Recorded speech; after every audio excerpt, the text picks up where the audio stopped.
All right, fam, it's your brother Asad. And I'm Adrian. And we are back again with another quick video. So make sure you like, comment, and subscribe and hit that notifications bell so that you'll be notified when we drop new material on this channel. Secondly, in terms of housekeeping, we got to give a special and a significant and a particular and a peculiar shout out to our South African family for all the love you guys have shown this channel, myself, my wife, my children. We greatly appreciate it.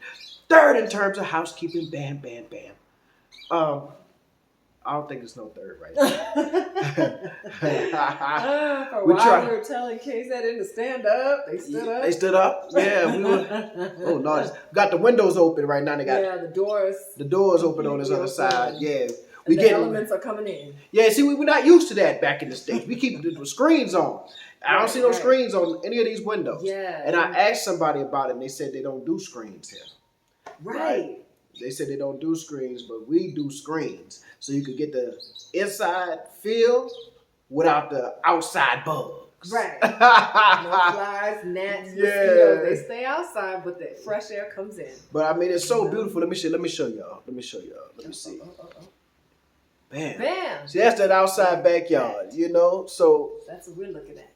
So it looks so pretty, you know? Yeah. So and it feels good. It feels good. We might dip in the pool a little later. So, yeah, so what's been going on? Y'all saw the last little video. Let me sit up because you look like you're taller than me. Oh, goodness. We always do this. All right. So, we went, like, looking at different houses, you know, kind of doing, like, some real estate stuff. So, a few things that we have noticed that are different in South Africa as it relates to houses and house hunting, right? So the first thing that I've noticed, we both noticed, is that an owner will still be in the house when you go to look at the house. Yeah. They ain't how it works. They living in the house. Yeah. They ain't how it work in the States. No, it's not. No. When we were selling our house, we got our real estate agent. She came over. She said, bam, bam, bam. Do this, this, and this. Right? Make sure your house clean. Keep it organized. Keep it straight. Declutter. We do all kind of stuff away. Make it look ready to sell. Stage it. And you just live in the staged house. Right. And just sleep in one corner of your bed. Make sure you make up your bed every day. Because ain't no telling when somebody gonna, hey, oh no, that English was horrible. There's no telling when someone is gonna call and say, hey, we want to check out this house, right? And when we so we staged the house, then the lady, the real estate agent had an open house. Fortunately for us, our house sold in a week, right? Yeah. We had an open. Live in a staged house for a long time. But the house is spotless. Right? Spotless. All of your junk and your clutter gone. So that when people, because the thing about it, people will open your drawers and open your cupboards. We call them closets. Open your closets to see if you see. They want to see the space. They want to see the space. Right. They're in your bathroom, so you have to keep your bathroom clean. Yeah, your bathroom clean. So we saw a house today. This is like the second, third, fourth time. Really, this happened a lot of times, right? Yeah. Because even when we were house hunting before, like when we were looking and before, like with Rawson showing us around, people were actually still in the house, like not deep in the house. Still in the house, like living there, but I mean physically in the house. He's sitting on the couch, looking at us watch the house. And you're like, hey. But it throws you off because you know, if you're trying to look, first of all, you feel like you're invading someone's space. Yeah. Secondly, like you don't want to be looking and really critiquing the way you want to when it comes to something like finding a home with somebody sitting right there. Yeah. I mean, we looked at a house today. They had a whole family there, children and everything. I'm like, this is right. Kids following us around.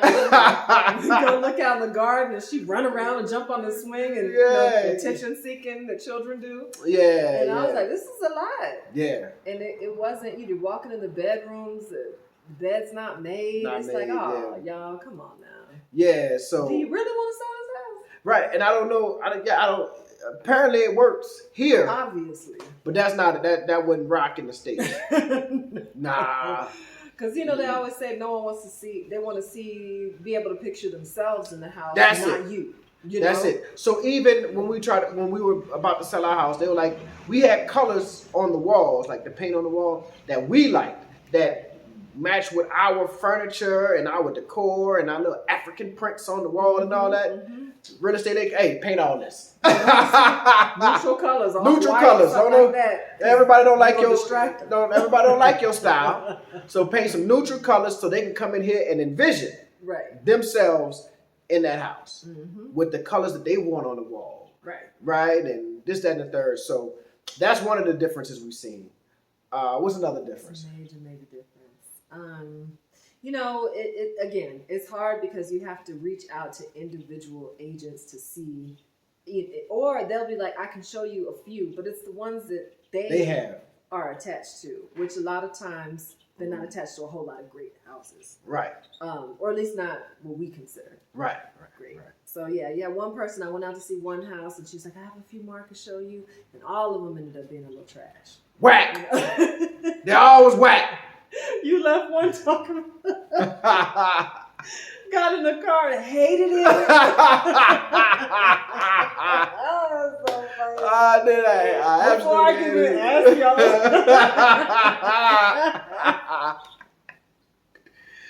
Yeah. So what we're talking about is, is that a wasp? Yes. Is it in there? Yeah. He coming in. Should I close it? I think he good. He's right there. We'll see. We're going to keep an eye on it. Yeah, y'all. Yeah. Oh, that boy inside now. Pause. And we back. We're back. I just murdered that wasp. Yeah, I took him out of his misery. Sent him to wasp heaven. A lot of slow singing and flower bringing. Although we come. No. What's the Cooley High Harmony? The Cooley High Harmony. I thought we get to see forever. Y'all don't know. Oh, y'all tripping. That's that boy's to me. That was originally from the movie Cooley High. And Cooley High had Coach Cheeks and I forgot your boy who played Colonel Taylor. He was a star. Okay. But anyway. Anyhow. So yeah. So what we were talking about is that in the States, one real estate agent, no matter what company they work for, can show you any house. Any house. There's a lockbox on the house, right? If it's an empty house, there's a lockbox on the house, and that real estate agent will say, I have a client that wants to see the house. They'll contact the agent that may be listed, and they'll just give them a lockbox code, and they'll show you that house. And they'll take you on a Saturday and show you 5 houses. So they usually don't go over 5 because they say we don't want you to get confused and all that type of stuff. But they'll show you a good number of houses. One real estate agent can show you houses, whether it's listed by, well, they don't have a Rawson, but Century 21 or Prudential Gardner or whomever, right? So I think that's the difference. So you have to keep contacting these different agents to see a property as opposed to just dealing with one person. Who's like, okay, after a while they know what you like, and so they'll just scan the entire MLS listings and pull up, like, I think I found 20 of them in this list that you might want. We're going to check them all out. Right. And so, you can just deal with it. Yeah. Atriums make no damn sense. I don't like the atriums. I have not seen one example of an atrium that I was like, that makes good sense. It always looks so like, why? Why did they do this? Why did they put this tree in the middle of their house? You couldn't have put that in the front yard, in the backyard. I just don't like the atrium. I think I've seen it once. Remember when we were looking out at, what was that estate out in Pecanwood Estates? And we saw one that had an atrium, but it was a very large one, and it was seating in the atrium. And then they had like very nice potted plants. Yeah. But the ones we've been seeing lately have like big trees planted. A big old tree. It's like, this isn't gonna buckle up your I'm talking about a oak tree, something you could climb. It's huge. This is a big old tree in the middle of your house, man, with glass around. I'm like, that don't look good. Don't do that.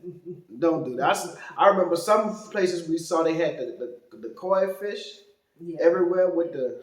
I was like, who made that gangster? You know what I'm saying? Why the koi fish? I don't know. But what else? What are some other things that we noticed? We noticed like Dane Fern is really a nice, aesthetically pleasing kind of estate. But you can tell that there's age on those houses. Yeah, lots of age. Yeah, they're age. So for us, I don't know. We're in a dilemma because we've got to stay relatively close to, as much as possible, Morningside, right?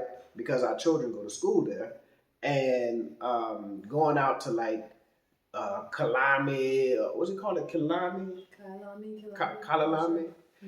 I don't know. That might have just did an antithesis. Y'all know what I mean. Yeah, that area out there, which has some nice houses, nice new modern feel homes, but it might be too far to get the kids back and forth to school. Even in like Morningside, they have some very nice houses. We saw one house in Morningside. Ooh, it was nice. Ooh, wee! That was country. Very country. But yeah, it was beautiful. Yeah, it was lit. I ain't gonna lie, and it had 3 floors. There's always something, right? No pool. No pool, and it was in one of these little clusters where there was only 8 houses gated in. But I was like, I feel too vulnerable. I ain't never in no cluster. I don't want I need a whole estate. I need something. And this cluster had a guard, but still, it's like it was only 8 houses. So that's a 1 in 8 chance that the robber gonna choose your house. That's not no good statistics to me. That's not no good percentages. I need like Dave was right by the gate too. It was like the first house. Pull in and boop, yeah, you gonna get it. You definitely gonna get it if the robber man come for you. And you're thinking about these gate guards too, like. You know, let me tell you the something. difference between the estate security and these little cluster security. Yeah. Folks. Sometimes they chilling, they sleep. Man, you know, the boomed off areas where it's supposed to be, he lifting the thing with his hand. Right. yeah. But let me tell you, Dave Fern got 1,000 houses. That's 1 in 1,000 that you're going to get robbed versus 1 in 8. And it's a lot harder for the security staff, I would think, to work something out with somebody. With a robber or something like that. Let me tell you something. If the state gets robbed, feel like they can get a little cut, they might work together and be like, that house right there, I'm going to let you in at this time. You know, but when you have 1,000 homes, it's too hard. Shifts of security staff, it's too hard. Yeah. And let me tell y'all, anybody that has been robbed on the estate, it was the guards and either the workers and the guards to put that together. Right? It's too hard. You know, I'm not a criminal, but sometimes I look at things and be like, man, if I were a criminal, this is what I would have to do. I would have to get the guards on my side. Right. I would have to promise them a little something, right? I would, you know, talk to the gardener, talk to the cleanup lady. What time they leave? What time they home? What they got in there? Because who else gonna know besides the cleanup lady? Right. So it's always an inside job. It's always inside job. Ain't nobody driving from way on South Johannesburg or in Soweto or in Alexandria just to randomly rob somebody. No, that's a plan. You ain't wasting all that petrol. Yeah. So what else we got? So Dane Fern house is kind of old. It's a little older. And today we went by 4 Ways Gardens, and there was a little age there too. You could just see this, and the age is not like it doesn't make the houses look bad. You could just tell by the style of home. Yeah. By the way the homes are styled, that they were built in the 90s, you know. And you know, you buy older homes come with older home problems. That's right. So it's like, what's been neglected over these years that I'm going to buy into and have to fix up as soon as I move in and realize, why is this plumbing going out? Right. I just bought this house. My lights are flickering. Right. An electrical problem. So yeah. Right. But they have a new estate, Helderfontein. I think I heard. It's called. Yeah. Brand new. And we actually like the Four Ways area. Like the Four Ways area. So we will be taking us a trip down south to South Johannesburg. We actually took a ride Sunday. Yeah, Sunday. And we went to South Johannesburg and Glen Vista, and we saw that area. Houses in the mountains, houses in the hills. Yeah, that's nice. It's just far. Yeah, it's far. It's far from the school. It's far from the school, and it's far from what we're familiar with. So far is always relative, right? What's far from me is not far from you, and far from what? So it's far from what we're used to, right? So it's just like we know Rosebank, and we know Four Ways, or we know Waterfall. We move around these places, and going out there, I was like, I should have packed a lunch. Jesus, just driving on it. And I was like, this still the same city? Booked the overnight stay. Yeah, I was like, this still the same city? Dang. This far. Right. But the landscape changes drastically because here you see a hill every once in a while, but there it was like, oh, this legit like up. My ears popping. Yeah. It was nice though. Yeah. Beautiful to see. Yeah, some of those. And we went like over to the Northcliffe area too. What is that? Randburg, I think. I don't know. Northcliffe. I don't know. So the problem with the houses in the hills and all of that is that they're not on the estates. Yeah. Right? So don't get mad at me. Y'all the ones who told me, Dr. Side, you definitely need to live on the estates. Sure did. You have to be on the estates. Because I think we were open to it. Yeah, I was open to it. Long homes for a while. Yeah. I was like, you don't want to do that. You have to. It's too dangerous. It's too dangerous. So now I'm estate addicted. I got to be on the estate. So when I see them houses, I'm like, oh, that's pretty. But he vulnerable. Right. But no, they had walls around their houses or whatever have you, which is another strange thing. Like, how can I put it? We don't have walls around our houses, even in the worst of neighborhoods. The good neighborhoods, they may have a gated community, like you drive through a gate, ain't no guards. Well, that one neighborhood, remember the one out in Kenner? They had a guard gate, but for the most part, it's just something automated. Just boop, you go in, and that's it. It's not really that type of security. But other than that, even in the worst neighborhoods, nobody's putting. And they do home invasions and everything. But we would put. So what was different too is like we went to a house today and they had the bars, the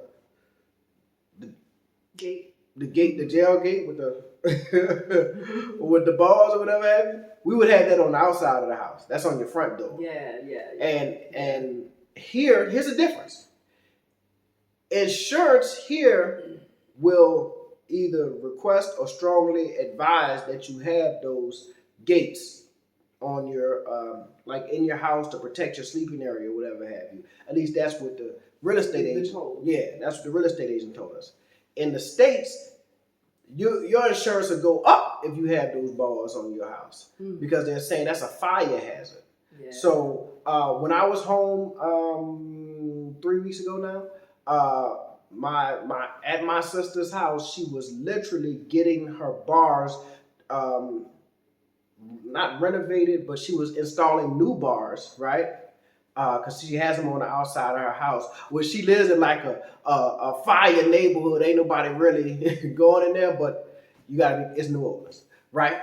So she has bars now that you just push out in case there's a fire. So you can't pull them open from this side, but you can push them out from the inside. So anyway, but other than that, insurance is like, nah, that's a fire hazard. You can't have it. Or they don't want you to have it. So we built a gate. Well, we didn't build it. It was there. There was a gate around our front door. Yeah. So you open the door, and it's like a little porch, and then you can open the door to the main house, or whatever have you. But yeah, seeing those bars are kind of like off-putting because the association with us, which I know is different here, in the nicer homes, they have bars here. they have those things. With us, they're kind of associated with like the hood. Yeah. Yeah, they're associated with the hood. And even though some people in nice neighborhoods have them, because again, we from a place where there's a lot of crime. So people are like, oh, they had a home invasion, better get bars on my windows and bars on my house. But usually in the nicer neighborhoods, I'm gonna tell you this. Here's a story. My frat brother used to be the chief of police in New Orleans. His name was Warren Riley, right? And then one day I was talking to Warren Riley, and he was like, if you go right now to St. Charles Avenue, which is the most affluent area in New Orleans, old money, like old slavery money, slave owner money, right? Right? They had, it's that old old colonial money, right? He's like, you could probably walk up to any door and just open it and walk right in. You could probably walk up to their cars and just open because they don't lock their doors because they feel that safe and secure in their neighborhood, and crime doesn't happen there. Most people rob people that are relatively close to them. So you'll ride through there, you'll never see bars. Never see bars. No, you won't. Yeah, you'll never see bars. Then in like our neighborhood, which was a relatively nice neighborhood, I think the house when we bought it was one of the older homes. Yeah.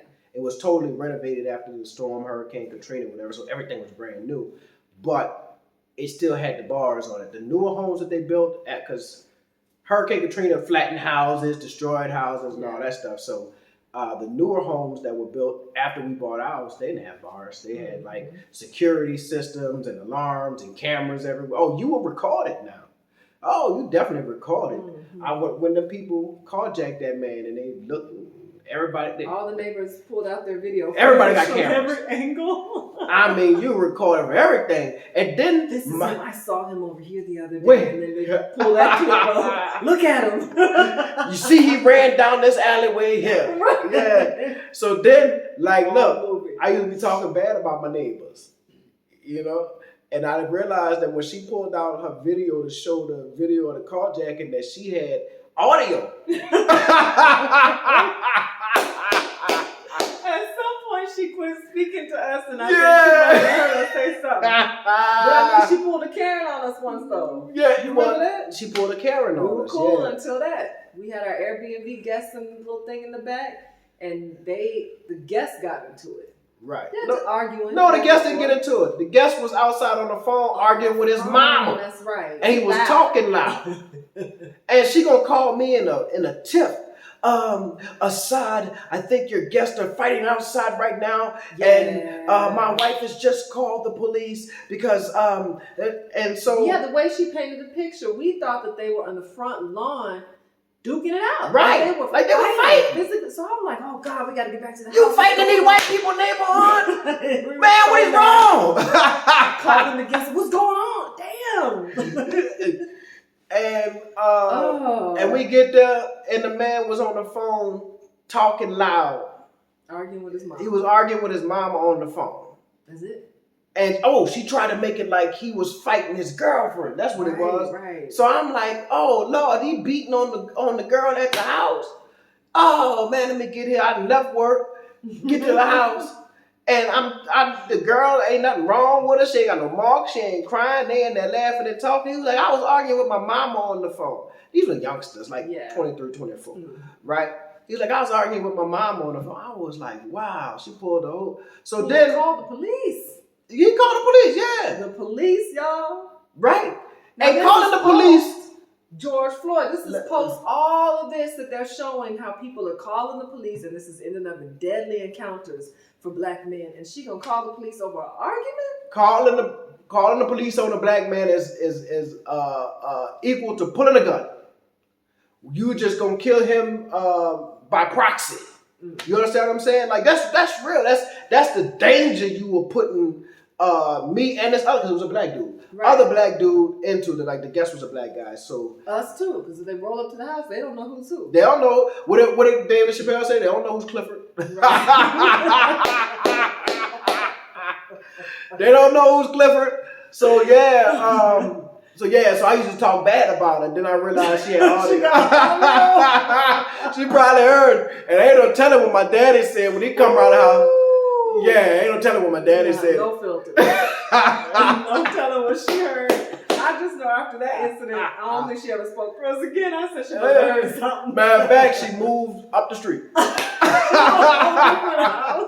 She sold the house. This wasn't like she rented. She sold the house and moved up the block. I'll show them.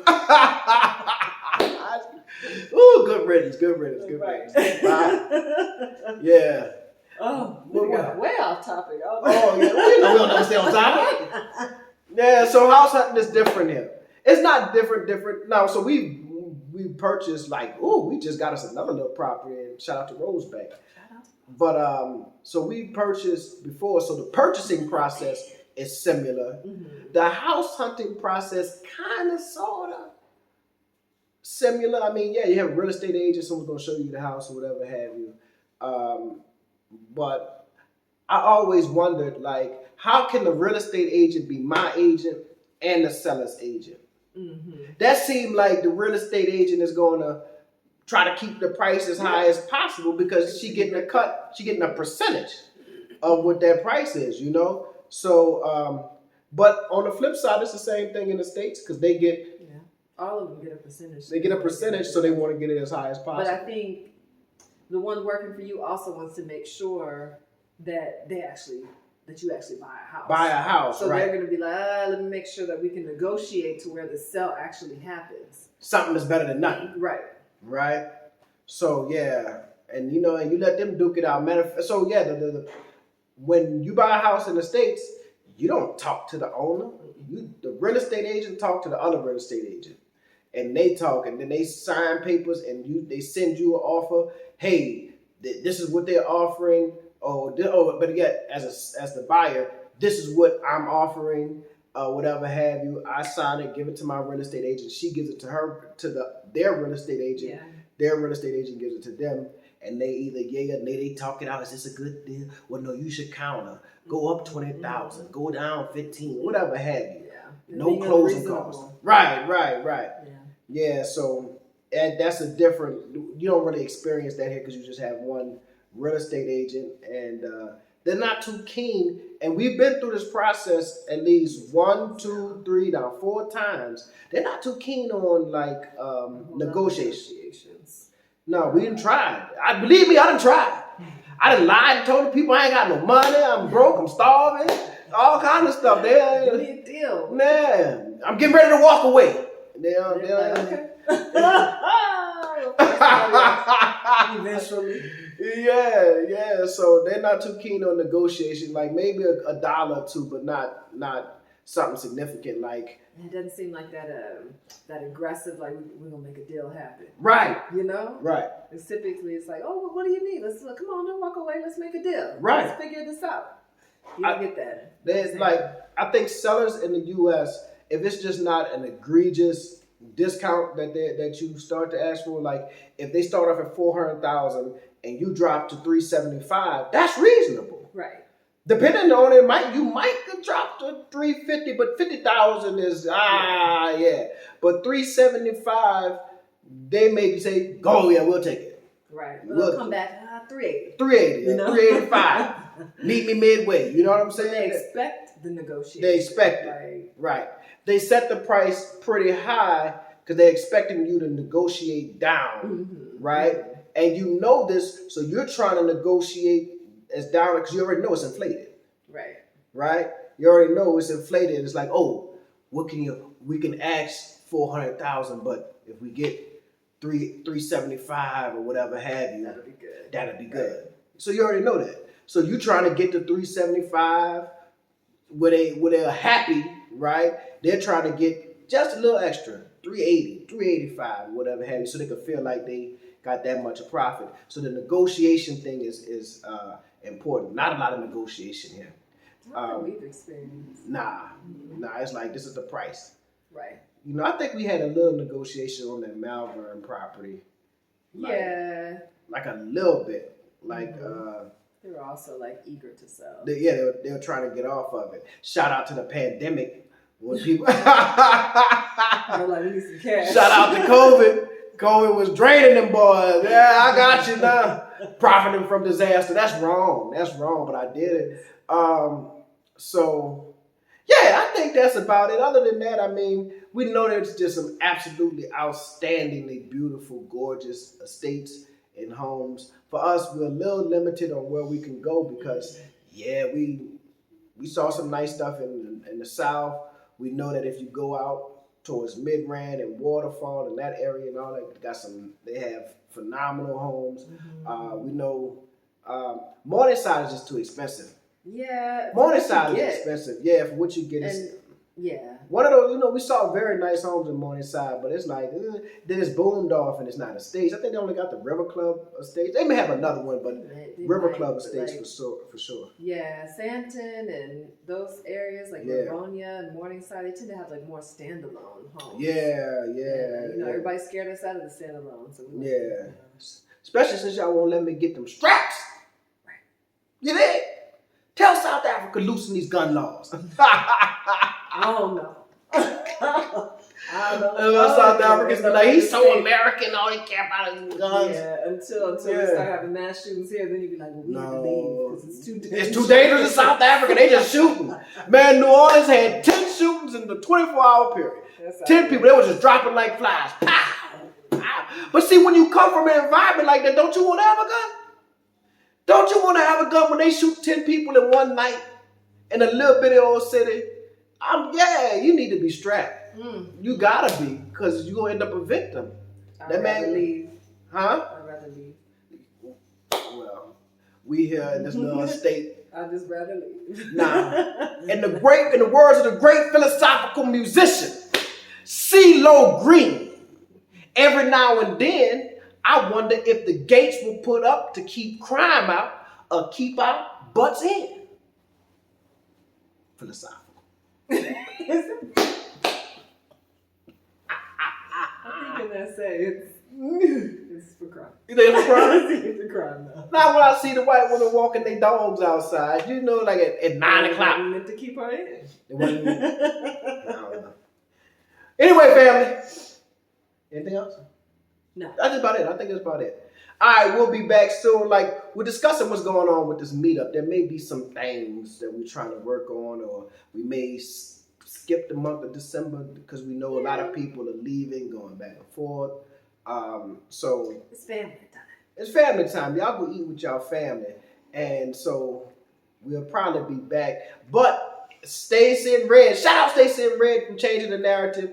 They actually leave today. Yeah, today. Yeah. And so they'll be here tomorrow. That's gonna be cool. They'll be here tomorrow. Yeah, cool. They're gonna probably be tired. We'll probably go with. I don't know. The Stacey be bucked up. Or they might be ready to hit the street. They'll be like, I'm out. Yeah. Like, let's hit the street. If it wasn't late, right? Later, everything shut down. So no, if they leave tonight, they're gonna get here tomorrow afternoon, probably about 1 o'clock. Yeah. So, but if he's about doing like a bride. Somebody said don't call it a bride versus barbecue, call it a tasting or something like that. I don't even do tastings, man. What's going on? My camera stopped. No. Tastings sound like rich people who drink their tea like this. and eat crumpets. I don't even know what a crumpet is.